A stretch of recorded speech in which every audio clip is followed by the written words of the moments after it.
जी नमस्कार। आप सभी को आपके YouTube चैनल विद्या स्टडी पॉइंट पे स्वागत है। आज का हमारा टॉपिक है 11 क्लास का एनसीईआरटी बुक का वीवीआई न्यूमेरिकल है। यानी इससे पहले हम वीडियो में मूलानुपाती सूत्र और अणु सूत्र निकालने के लिए समझा दिए हैं, लेकिन उसमें हमको प्रतिशत वैल्यू दिया रहता था तो हमको आसान था। लेकिन इसमें ग्राम वैल्यू दिया, इसमें कह रहा है कि मान लीजिए हमको वेल्डिंग करना है, गैस वेल्डिंग होता है, उसमें वेल्डिंग करने के लिए दो यौगिक लिया है और कार्बन और हाइड्रोजन। कह रहा है कि इसमें दहन कराने पर कार्बन डाइऑक्साइड 11 ग्राम तथा उसमें जो जल होता है 9 ग्राम रहेगा। और इसके बाद ये भी कह रहा है कि 11.2 लीटर एसटीपी पर इसका जो आयतन है 16 ग्राम है।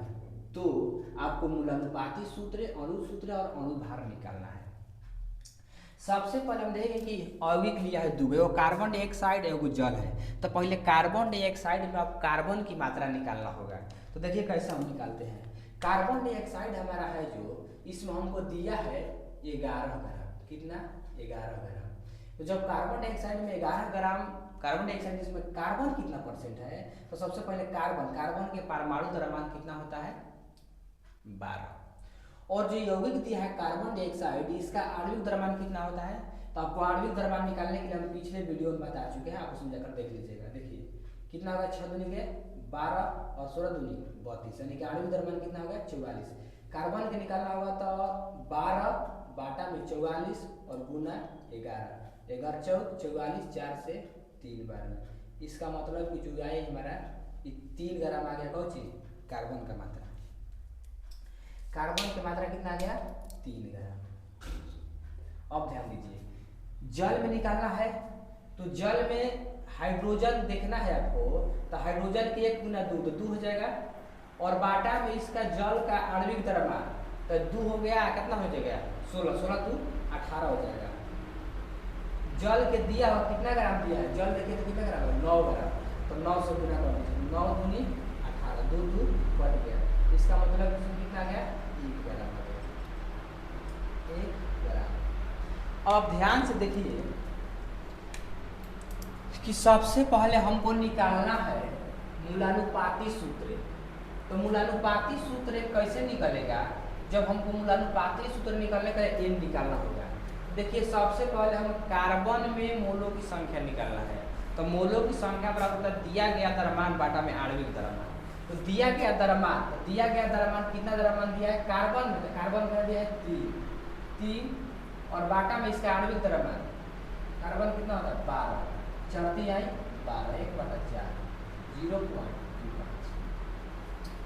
हाइड्रोजन मोलों की संख्या दिया गया द्रव्यमान, मोल का द्रव्यमान 1 ग्राम दिया था, 1 और बाटा में इसका आणविक द्रव्यमान 1/1। अब इसका सरलतम रूप निकालना है। तो सरलतम रूप कैसे निकलता है? तो आपको सरलतम रूप निकालने के लिए मोलों की संख्या से जो वैल्यू आता है उसको कन्वर्ट करते हैं। ये दोनों में छोटा कवन है? 0.25, तो 0.25 बाटा 0.25 भाग फिर कवर हो जाएगा 1 बार में। और ये 1 बाटा 0.25 कितना हो जाएगा? 4, 25 चौक 200, इसका 4 आ गया, इसका 1 आ गया।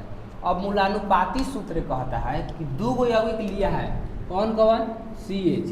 तो पहले आप C भर दीजिए और उसके बाद H भर दीजिए। अब मूलानुपाती सूत्र में कार्बन आप कितना लाए हैं? 1, तो 1 छिपा रहता है और 4 हाइड्रोजन, तो 4, यहाँ पर 4 लिख दीजिए। इसका मतलब कि इसका मूलानुपाती सूत्र CH4, जिसको हम मीथेन कहते हैं। अब हमें क्वेश्चन में एक लिख दिया है, क्वेश्चन में कह रहा है कि इसका अणुभार निकालिए। तो अणुभार कैसे निकलेगा? क्वेश्चन कह रहा है कि 11.2 लीटर एसटीपी पर गैस का कितना ग्राम दिया है। इसका मतलब कि 11.2 लीटर में गैस को जो आयतन दिया है वो आपको 16 ग्राम दिया है। कितना ग्राम? 16 ग्राम दिया है। तो आप 1 लीटर में निकालिएगा तो 16 बाटा 11.2 होता है। अब जानते हैं कि गैस के अणु में एक आयतन पे हमेशा 22.4 लीटर होता है। तो इसमें हम 22.4 लीटर से गुना कर देंगे। 11 से 11 दूनी 22, 2 बार में 2 से गुना हो जाएगा, कटने 16 दूनी के 32, कितना हो जाएगा? ये जो 32 आया है ये गैस का अणु द्रव्यमान कह सकते हैं या इसको अणुभार कह सकते हैं। तो अब हमें मूलानुपाती भार निकालना है। तो मूलानुपाती भार कैसे निकलेगा? तो मूलानुपाती सूत्र से मूलानुपाती भार निकलेगा। तो मूलानुपाती सूत्र हमारा CH4 है, यहीं पर देखिए हमको अब निकाल देते हैं। अच्छा यहाँ पर दिख रहा होगा, देखिए CH4, इसका हो जाएगा कितना? 6 दूनी के 12 और 4 कितना हो जाएगा? 12 4 16।